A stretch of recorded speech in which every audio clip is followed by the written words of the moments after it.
G'day, welcome back to Brupeg. Last week you saw us rip out our old electrical system, including our charge controllers, the panels that held them to the wall, the lithium batteries, the Oompa Loompa inverters, and a whole bunch of other gear. This week we show you what we did to the rest of this battery room, as well as start the AC wiring with D.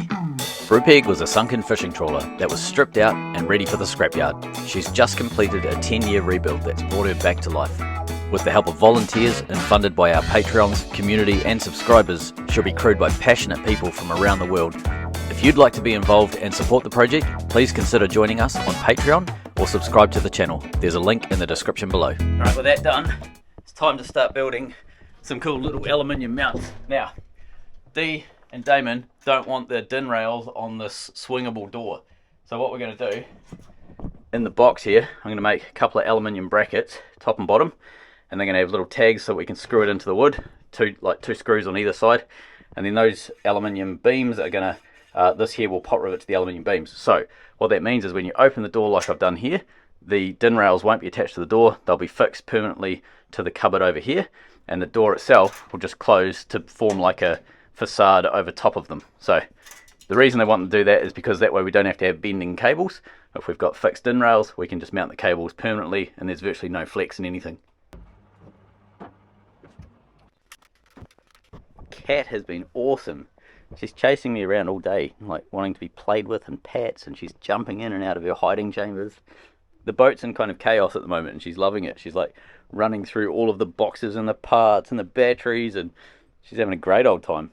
Alright, I've got our two aluminium brackets cut, and I've got these little tags, so we're going to put a couple of screws into the timber. Now, rather than welding them on like that, half and half with a screw top and bottom, I'm going to weld them on like so, because when we come to this very bottom one, it's got to be right down on the deck. There's just no room to have it. If I half and halved it, it would have to overlap the bottom. Can't do that, obviously. So it's going to be like that, welded in, and it's going to be straight onto the deck, like so. As soon as I said that, I realized I could halve my amount of welding to do. By just drilling holes in this here, I can screw it straight down like so. I can screw it down like that. Why didn't I think of that in the first place? Dee's back. He's done a bit more updating on this. He's got some more cabling and stuff to update some of the breakers. He's now doing the hole saw for the big cable. So the old cable could handle, I think it was 21 amps, I think it was rated for, and this one can handle 80. Generator makes 69, so plenty of capacity. Alright, step one of getting these guys in is I need to build a mount. Now this is a back plate. Let me spin it around the right way. Sits like that on the wall, and it's got a little, this bit here sticks out and this bit here sticks out. You can sort of see it there. Just make out the stick out, and essentially what it means is the inverter can sort of clip down onto it vertically, and then it gets screwed into this plate. Now I need to mount two of these side by side. You have to have at least 100mm between them, so like air gap, or 100mm air gap all the way around the inverter. So I have to space these guys out by 100mm, and I want to rubber mount them. I don't want to mount them straight to the wall, because we're a steel boat. Every time the fan runs, you hear it through the whole boat. We had that problem with the old inverters. As soon as we rubber mounted them, that problem went away. So we have to build some elaborate mounts for these guys to go on the wall that is going to be rubber mounted, but at the same time the mounts have to be in compression, not in shear. What does that actually mean? If this is your wall, that's your floor, this is your inverter. What you can't just basically put a block of rubber in here and a block of rubber in here and call it rubber mounted, because all of the weight on the inverter is trying to pull down like that, and it's going to twist the rubber mounts, and eventually they're going to break. So what you need to do is have something coming off the inverter like that, something coming off the wall like that, and put your rubber mount in the middle there so that the weight is pushing down, and this won't allow it to go down, and the rubber just gets compressed as opposed to twisted or anything like that if it was sideways. So we're going to do a top mount that's a variation of that, and that means this mount at the top will control any movement in that direction, and the bottom's going to want to swing in this way. So we're going to do a rubber mount like that. That'll somehow fasten to the wall like that, and then it'll somehow fasten to the inverter over there. So this bit will be rubber, and that will deal with any movement in that orientation. So this one here is going to take the full weight of the inverter, and this one here is going to take any sort of swinging motion that way. So it's a wee bit sort of elaborate in order to just get it on there rather than just bolt it straight to the wall, but we're going to end up with a better solution because we won't have noise floating through the boat because of the inverters.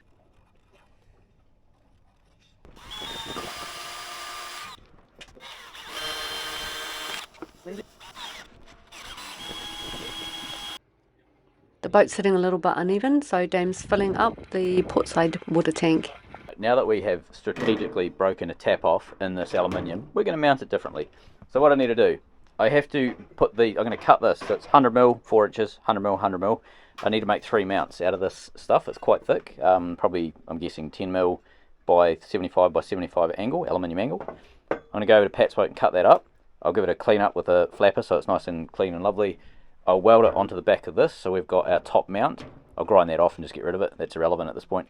And then we're going to drill through and we'll basically bolt the blue bracket on rather than drill and tap it, because we can't drill and tap it easily at the moment, so we're just giving up on that idea. All of it being supervised. This is how we work on the boat when we're not allowed to work on the boat. We take our work to somebody else's boat, and it always involves using the dinghy.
Welding these pieces on, I'm on the ragged edge of what the welder can do. So these pieces are 10mm thick, both pieces are 10mm thick, and I have a 2.4mm tungsten, which is, you really want to be a 3.2mm tungsten for this, and you want the welder to have more amps than what I can put into it. At the moment I'm putting a maximum of 200 in with this tungsten because I'm starting to melt the tungsten. Right, these guys welded on and cold now.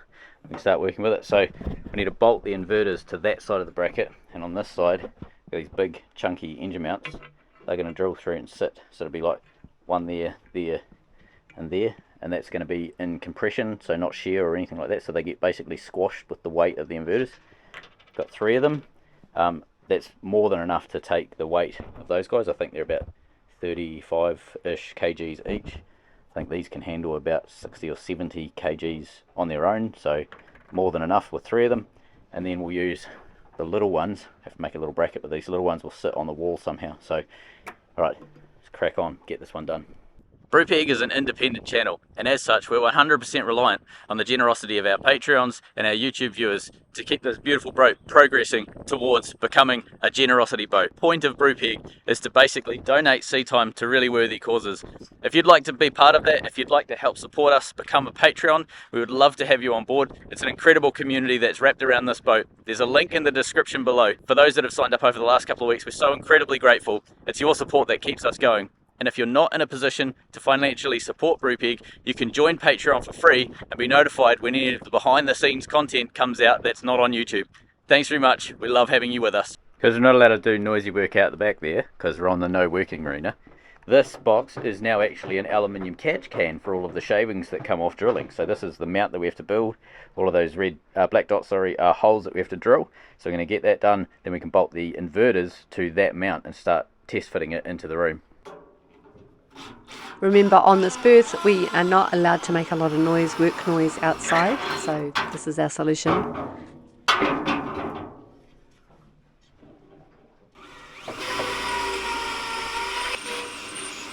We sometimes have to find these weird solutions to problems on this boat because, as Freddie once famously said, the show must go on. A bit more progress. So we've got all the holes drilled that you just saw for the inverters to bolt onto.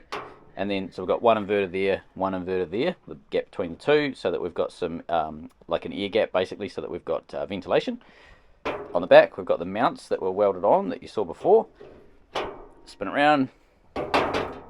there's the 3 big rubber mounts that are going to hold the weight of this on the wall so that it won't transfer the noise of the fan into the steelwork of the boat. This is what happens when we have to set the table on a work day.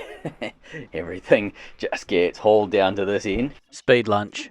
Right, Jess is doing a race into town. We've got to get some aluminium to make some more brackets for our inverter mount. So this is our top inverter mount. It's upside down.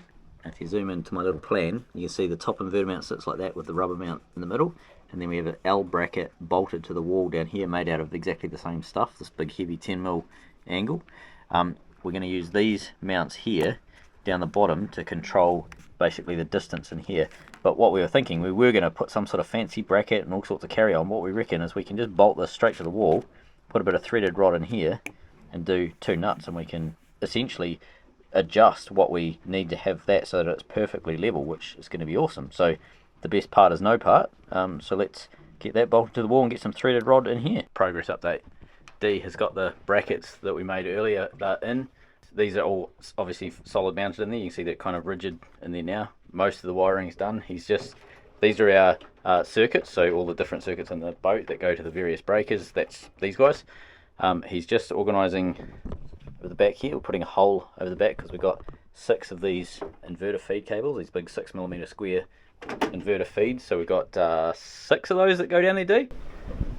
Yeah, Jan. 6. Jan, sure. Feedback and times that by 2. So he's organising that. Jess is in town grabbing the bits for this. I can't do any more on that until she's back. So box, I've given it a clean out and a vacuum out, etc.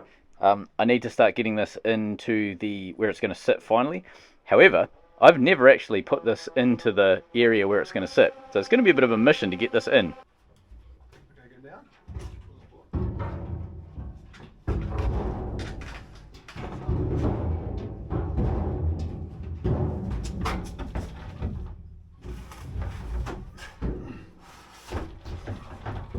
Oh, no, hold up.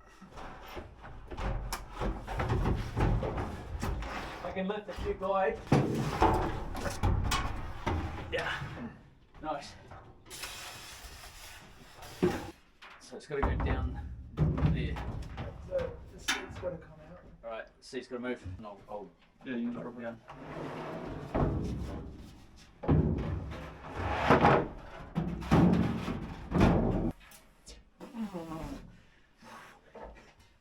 Fucking hell. Just squeeze it over a bit, is that okay? Try and jam it in there. Oh, my nipples have been compressed too much, bro. It's just inappropriate.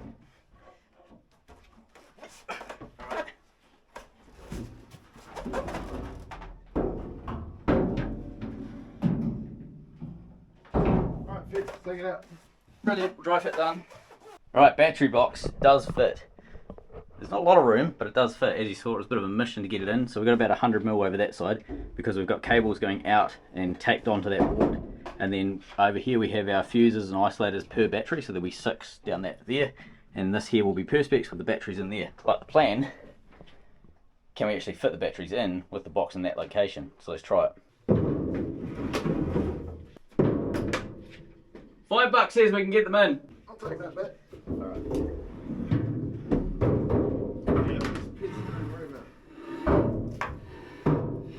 Alright, one fits. We're just going to do that 3 more times. It's fine.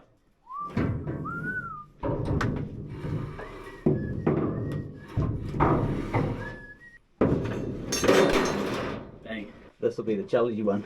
That'll be right.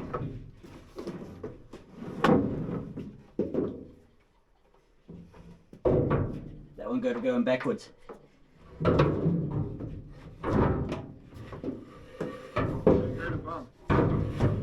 No worries. We can fit them all in.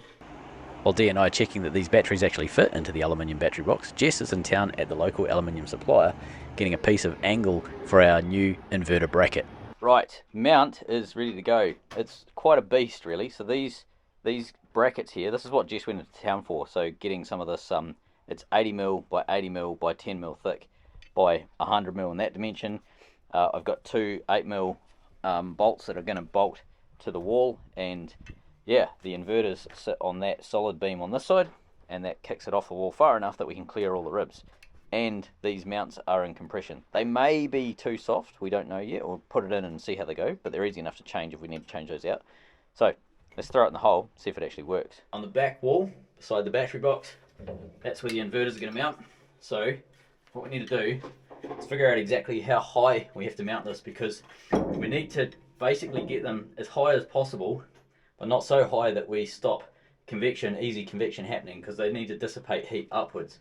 So what we have to do is bolt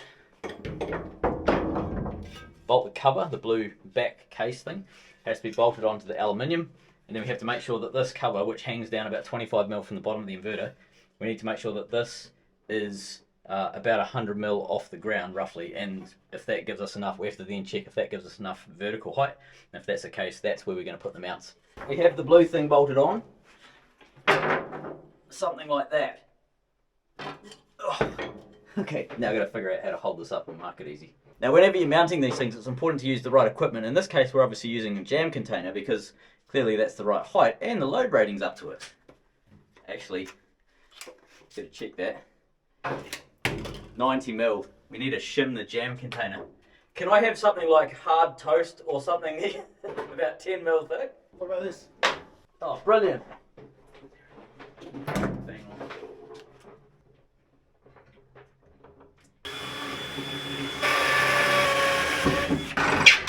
What one are you on? Okay.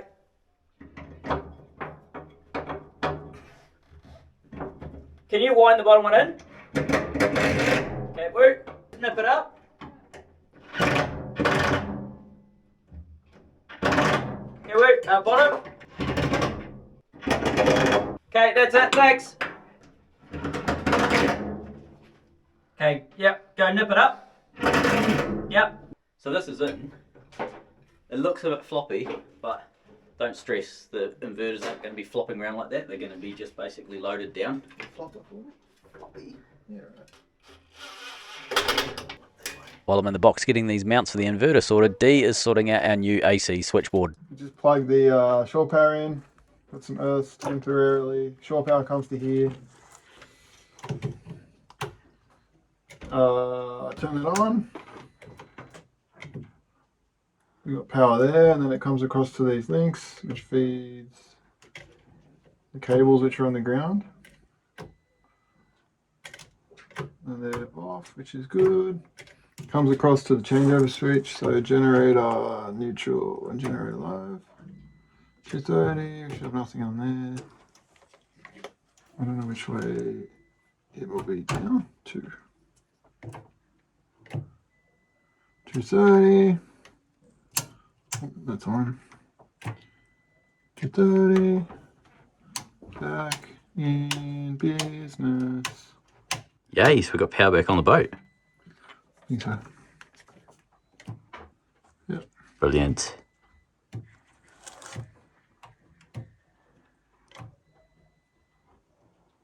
Yeah. Awesome. Don't want to trip the breaker because that will trip the shore, won't it? Yeah. Cool. Fantastic. Let's go to bed.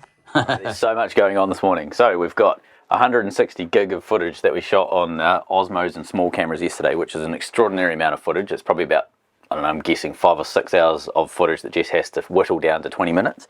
Over in the battery box area, I'm about probably half an hour away from finishing the bottom inverter mounts. So ran out of steam last night, ran out of the ability to go and cut stuff. We ran out of daylight, so I'm going to get that finished this morning. Then I'm going to rip everything out and paint that. While that's happening, there is chaos everywhere. I don't know if you can see all the cables just randomly throughout the boat, throughout the electrical box down over there, and just mess everywhere. Batteries, parts, welding rotators. This thing is amazing. Donated by Chris Favol. We haven't been able to use it yet, but we're about to use it potentially on a job today. We've got the batteries out so we can get the battery box in. The inverters have been pulled out of the boxes so that we can get the blue panel at the back there so that we can mount those. Parts for the exhaust for the genset. So these are all from the scrappy. We bought that one there, that little flex joint, but everything else is from the scrappy.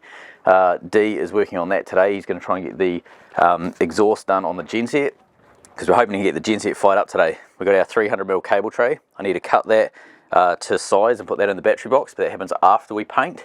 So we're in the engine room. How's it all going down here? That started. Yep. What are you thinking? What are you working on first? I'll get some measurements for this box. Yep. So I'll just smooth those, ditch those fuel filters and pump. That's going to work nice there, eh? Something like that. Yeah. Whatever. Yeah, awesome. Awesome. So yeah, that's today's job, is basically get that mounted on a frame and also get the exhaust joined up over the back. Alright, Damon and I had a bit of a chat about this last night. That box there needs to be mounted across here. We're going to make sort of a T-shaped frame that comes up and across between these two brackets.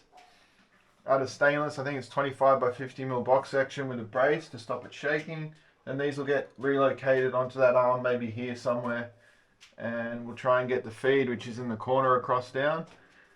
Lastly, no, not lastly, an exhaust pipe to run around. That's going to be a little bit tricky, and maybe modifying the radiator tank to connect, and maybe we can fire up. But that's a lot of work for today, but we'll see how we go. You might be wondering what this box is. This is the electrical control box for the generator. So everything electricity goes through this. So the electricity that the generator makes comes up to this box, runs through breakers, and then heads off to the boat via the new cable that we fitted, as well as things like the start key and the control panel for this box. So all of the parameters for this box is controlled by the little panel on the front of it. So it's really important that this box is mounted firmly, because any vibration in those cables can cause damage to the cables over the long term. Right, there's a few gizmos on the back here. It's a battery charger, which I don't think Damon knew about, so we can power that up just with 240. This is like an engine control module, but it's kind of, we want to stick this box around here somewhere, and it's hitting that sort of bell housing, so I might try and put it on its side or move it over a little bit, and the battery charger I'll put underneath, just so it's not interfering with the box section. It's going to run along the bottom there. Dame! Yo! Need your expertise, bro. Yeah. That's good. Looks good. Yeah, it's great. Have a look here. This is the engine control module. Yeah. How big are our plugs? The plug's not too big. Is it that white one? Call it 400. Come up 30 mil. There you go, 400. I've been sitting down here. I've got my cutting list. Got a little bit of a drawing happening. We'll go over to Pat's boat and cut it out. There we are. Things have progressed. I've made a new mount at the bottom there, so I've got the aluminium bolted to the blue Victron brackets. Everything should be all square and lovely. Ignore the marks on the top there. That's not as accurate as the measurements. So what we're going to do now is nip over to Pat's boat, and we're going to cut the mounts that go at the bottom. So I need to make 2 adjuster mounts at the bottom. I've made these, so it's basically threaded rod on some rubber mounts. They're going to go on the wall. They go through these 8mm holes here, and allows us to adjust that angle there, so we can basically get these aligned perfectly. There they are, bolted in, so you can kind of see how they work. Pretty straightforward. There's a nut on the back. There's a nut on that end just there, so it locks it up. There's a nut at the back of the aluminium there, and there's a nut at the front. So essentially 3 nuts that lock everything up together, so nice and tight. So that allows us to now rip everything out of this room and start painting. There it is, gutted. So even down that end there, you can sort of see everything's removed, the wall, it's all ready to paint. So let's crack on, get into it. You might have seen this get painted last week, but we thought it looked so good we'd show it again.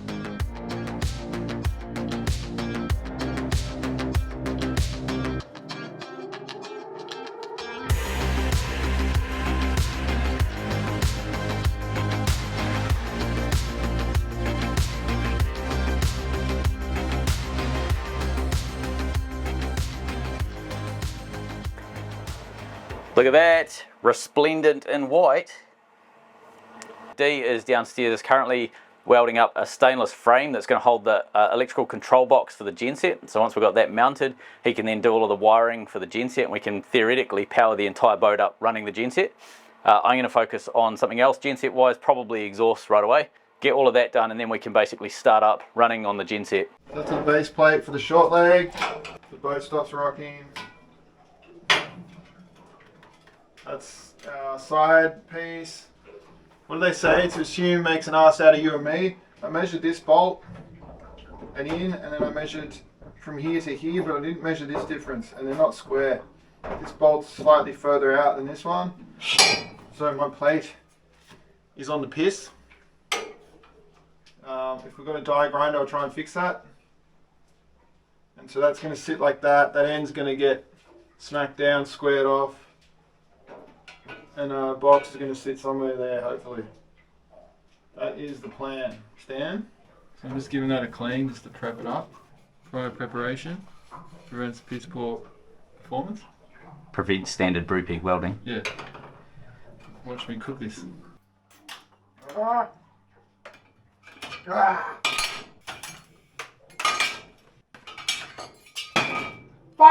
Everything moves. The seat moves. Oh yeah, welcome to welding on a moving boat. Yeah, the fucking boat moves. Yeah, everything moves. Yeah.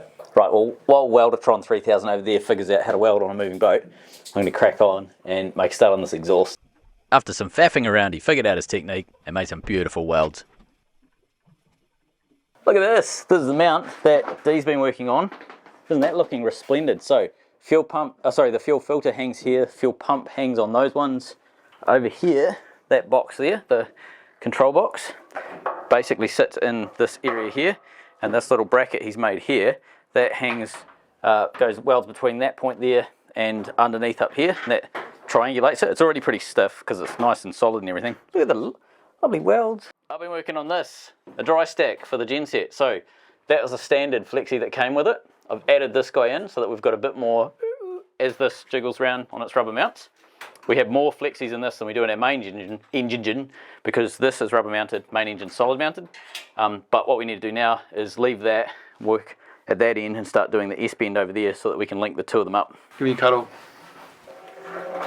You're very smooth up there. Yeah, there's nothing there. I wasn't expecting that. I don't know what I was expecting, but it wasn't that.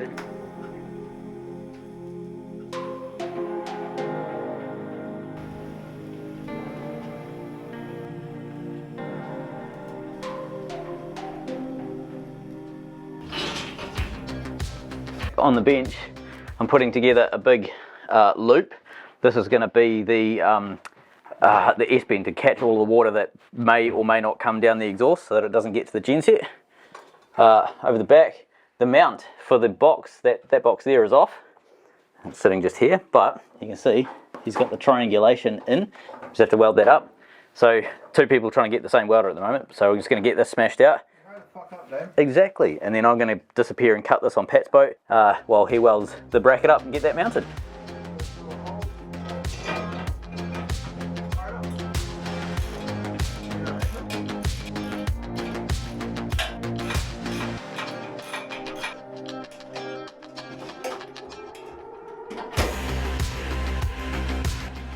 Things have progressed. This is the new S-bend for the genset exhaust. There we go, sitting nice and square and level. Over the back, D, let's go around this side. He's been working on this stainless bracket. You can see that's come along quite a bit. He's been adding these tabs in. We've got one there, and one there. And they allow, and also the triangulation down the bottom's done. So it's pretty awesome looking. Look at his welds. He's a good welder. So that's all done. He's just got to weld this end up, but you can see he's capped that top off there. It's looking lovely. That box will go in soon. As soon as that box is on, we can start getting the cabling back into the box. Box is now fastened to the thingy. I've made a piece of straight pipe. I know that doesn't sound like much of an accomplishment, but it has been. It's ready to go in. Look, the exhaust over the back. You can see the loop that's about to join up to that piece there. We're so close. Day's end. It's quiet in here. So box is all mounted and done. The big black cable over in the corner there, that's coiled up and run over. We just have to put a cable gland over the back there to go through a bulkhead, through a steel bulkhead. Then we're going to P-clamp it all the way down and wire that in. That's first thing in the morning. Exhaust. It looks a bit on the angle at the moment, but that will go straight because that there slides in and then gets welded in. But look at that. Exhaust with a water trap, and then it heads up the stack. There's absolutely no need for you to chime in, welder, but we are making some pretty good progress on this. This will be, we'll put that up, there you go, you can kind of see how it all fits. We haven't got bolts for it because nothing's open on a Saturday, but we've got the fuel sorted. I'm I don't know why, but the little pin in this box, one of them died, so we have a floppy door at the moment. We have to fix that. Yeah, that's done. So the paint, let's go and have a look at that. Through here, this box, we have set up a ventilation system. So we've got a big aluminium tube with a fan at the bottom pushing air out. It goes out the little vent. And we've got this wee fan here pulling air in. So this box is now basically dry and we can walk on it. So in the morning we're going to start putting the inverters in so that we can get our inverter feeds wired in to the inverters where they're going to sit tomorrow. Day 3 of the secret bear hunt, and Dee is downstairs doing lots of drilling. Let's go have a look. So Dee's P-clamping the big feed cable that comes down under the rib. We're using under the rib for protection. Well, trying to anyway. It comes along here and goes up into this box. He's doing that. I'm bolting the last bolts for these inverters. So last night Dee got the he got the DC wired up on this with the servo using the old battery, and powered these up and updated the software. Did a firmware update on them. This is just about ready to go in the battery room now. Come around here. Still covered up so that we don't have the smell, but the battery room is ready to go. So I pulled the covers off. You can see I stood on it yesterday. There's a little bit of a footprint there. I will be doing another coat of paint in here. It's a little bit light, but that can all happen after the fact because nothing's going to be down there, so we can paint that afterwards. I'm going to leave the fan over the back there running. It's piping the smell out the back. There is pretty much no smell in here, but I just want to make sure, so just going to leave that like that. Right, time to get this mount into the box. Yeah, rattle it in. Okay, that's good. Next one. You want me to yell when you're ready? Yep.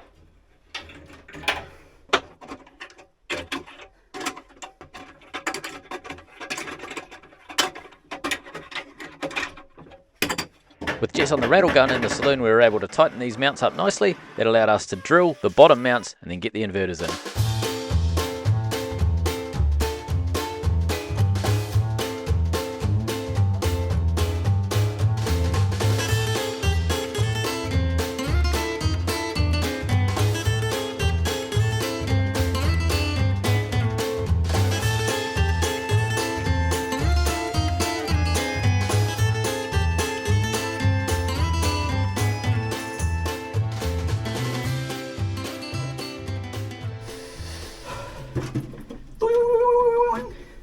There we go. 2 inverters. Woo-hoo. All right, on the last stretch. So these big cables, there's 6 of them, fairly chunky ones. They have to go from that part of the box down to get to the inverters. So we're going to be using a big old hole saw. I've already put a hole in that corner. It's going to be beside the orange cable, so I'm going to knock it through there. Okay, ready when you are. With the hole drilled, time to get these big 6mm cables in for the inverter feeds. Yeah, I think we'll probably be alright. We've only got a couple of meters spare. God, that was close. That was sarcasm too, internet. The big 3-core feed that comes from the generator up to the switchboard up here is a flexi cable. So on boats you can't, so there's lots of different types of cable you can get, copper, conductor. You can, in houses, they don't have a lot of vibration, so you can have quite a stiff cable which conducts electricity really well. It's cheap to make, all that sort of stuff. On boats, you've got to have what's called flex cable. So there's, instead of say 7 strands of copper twisted together per wire, you might have say 19 or more. You can have lots and lots of small strands, and it has a lot more flex without it breaking. Now the problem that you have with that is because it's flexi cable, you have to have an insulation on the outside that's quite flexible, and they often use rubber, which is not compatible with diesel. So you have to make sure that you can never have diesel dripping onto your cables, because it will essentially destroy the insulation, and then you've just got open conductor and you've got a bit of a fire hazard. Perfect example. Look, we've got shite loads of small strands, and we've got 2 layers of insulation. You've got the white and the orange insulation. So that's a great example of flexi cable that can go into a boat. Now, this is not tinned. So this is just straight copper. It's not ideal. In a boat you want tinned, which is essentially solder on every single one of those strands, and it looks like solder colour, it looks silver. And a lot of the cable sizes that we need in Australia, we can't actually get tinned. Oh, here we go, look, that's tinned. You can sort of tell. Where we could use tin, we use tin. Exactly, wherever it's possible we do use tinned always, but most of the biggest stuff that we needed, couldn't get it. So anyway, It's possible to use non-tinned on a boat, but you just got to be super careful that you seal up your ends really well so you don't let any moisture work up each of the strands of copper, because it will destroy the copper. So why don't we figure out cable tray now then?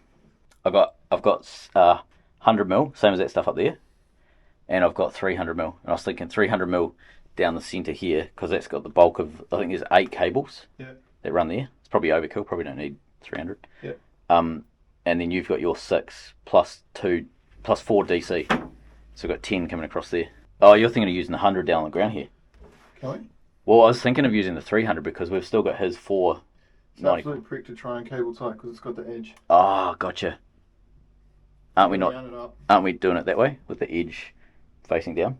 Well, as I said, if you put the edge facing up, you can put a lid on it and you can walk over it. If you put the edge on top, you're always Can't do it. walking on the cables. Yeah, I see what you mean. Alright, let's go have a look at what we've got. Cable tray out there. The plan for simplicity is one cable tray at the back with all of the AC feeds, and then one at the front that has all of the DC cabling.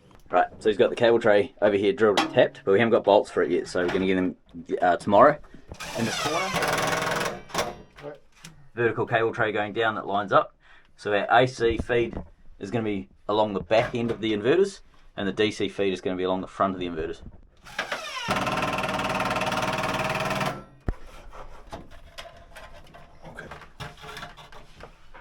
So what he's done is looped up the cables around the bottom, because we can't shorten these cables. We have to have them, they all have to be identical lengths for each pair, and they also have to be a minimum length as well. So we can't necessarily go with whatever, you know, is going to work out in terms of easiest cable run. We have to go with minimum cable run and then make that work. So that's where we're at the minute. Alright, come together. We're pretty much ready to turn some power onto these to make sure that I've terminated them correctly. We'll buzz them out first, and then we'll see if we're getting 240 on the input, and we'll just fire the Jenny up for 20 seconds as well. Make sure the Jenny power's coming through. It should be right. I did parallel them last night and upgraded them to the latest firmware. Those are the loops at the bottom to keep the cables the same length. We'll tidy them up with a few cable ties, and I don't think they're going to run without a battery. So they're going to be off and they'll be bypassed until Damon comes and sets it all up. Okay, now that's all done, we need to get the generator running so that we can test the work that we've done with the wiring. So down in the engine room, gosh, it's a mess down here. Right, we need to go and get this ready to go. So we've run out of time with D, but we've got the fuel line here needs to be rerouted. We've sort of got it through there and heading in around the back. We need to tidy that up and do a better job of that. The pump here needs to be bolted on with some 8mm bolts. Need to weld the end of this up. Need to bolt the fuel pump here, the filter, and then the fuel pump here needs to be bolted in. We need to zip tie up some of this loom, and the 240 volt feed, this one here, we need to basically move that so that it's not going to be anywhere near the fuel system. But for now we're just going to start this so that we can check that we're getting power up at the board. In terms of if the generator is ready to start, it sort of is and it sort of isn't. We still don't have water, so we're only going to do bursts of like say 20-30 seconds with the running. The exhaust is bolted to the engine. You can see it comes up here. It's press fit into that stainless pipe there. Over the back it's held with some duct tape over there, and it's all tacked together, so there will be exhaust leaks in this room. We're not worried about that. We're only going to be doing short runs. 80% of it will probably go out the top. Batteries hooked up. We should be ready to go on here, and this will allow us to check if we're getting power up at the circuit board. So they're hooked up with 240 volt, no batteries at the stage, and they've come alive. What were you saying? This one's the master and this one's the slave? Master slave. Yep. That's what the lights are. I just want to see if I can get generator here. Make sure that's all good. Okay. So what I'll do is I'll turn these off. I'll turn them back on. I'm going to put the cables back in the right way, and that's all good. Yep. And then fire the generator up and make sure everything's coming back the way it should. So when we start this, we've got no lights in the boat. We've got a little work light here. If I turn that off, we're pretty much dark in the engine room. When I start this, it'll feed power into the boat. He'll do his tests and everything, and then when it's ready, he'll turn it across, and the lights will come on in the engine room, and that's how we know we're getting power from the gen set up into the boat. You want to start up? Yeah. All right.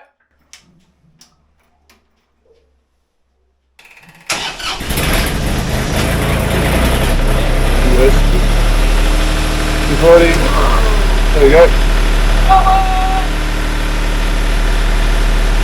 240. A spark running up the gen set now.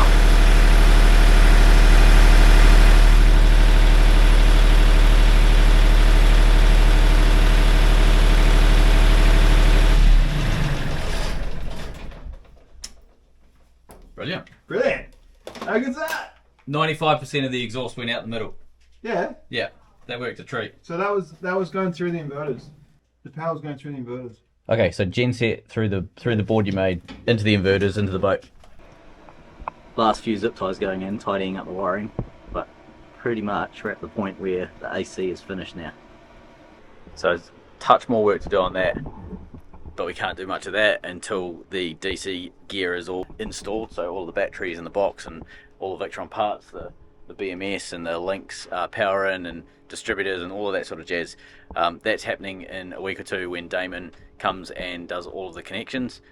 Between now and then, Jess and I need to go through and basically mount everything and then run all of the cables. That's going to be a mammoth task because we've got some big cables to run down a small conduit, which is always a fun job. Hustle for what? 3.5 days. 3.5 days, we got a shit ton done. Oh my gosh, yes. Rebuilt the battery room, repainted it, stripped the old stuff out, mounted everything in there that it needs to be mounted or test fit. Yeah. AC rewire. Slept. Yeah, genset exhaust, genset control box frame, genset running, some sleep. 27 coffees. That's amazing. And the cat's doing a runner. She's got this thing where she's investigating other boats and she knows she's not allowed to. She sneaks away when she thinks we're not watching. Amazing. Yeah, it was a, what do you call it? A tornado. It was a hell of a tornado. Yeah. Got there. Yeah. Thanks, Dee.